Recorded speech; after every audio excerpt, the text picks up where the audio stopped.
Jennifer here at Equilibar, and today we're going to look at using the integrated software with a Bronkhorst Coriolis flow meter to communicate with a QPV electronic pressure regulator, which will pilot an FDO4 valve from Equilibar in a closed-loop flow control application. So what you can see here is a schematic of our setup. We have air over water that is pressurized to 60 psi, which flows through a filter and into the Bronkhorst Coriolis flow meter, which is right here. This is a really low flow model. It's 1 kilogram per hour. And the CORI-FLOW will measure the flow that is going through this system and compare it to a command signal that I'm giving it and run that difference through the integrated PID loop and then use that PID to drive a 0 to 5 volt signal to the QPV.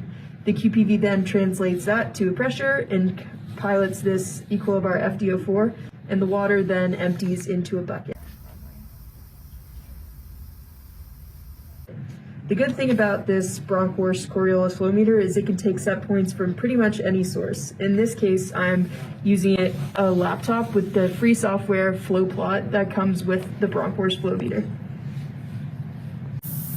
What you're seeing here is Bronkhorst's flow plot software. There are 3 lines on this graph.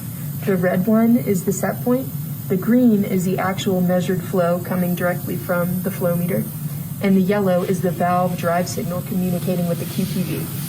So you see here that we're at about 35% set point, and as I increase by 5%, you can see the valve's response and how the flow moves up to match the set point.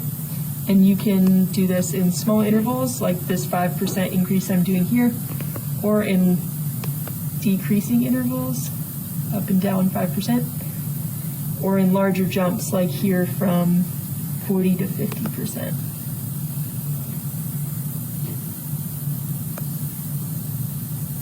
And we can go back down. And you can see our valve is really good at keeping up with the changes in set point.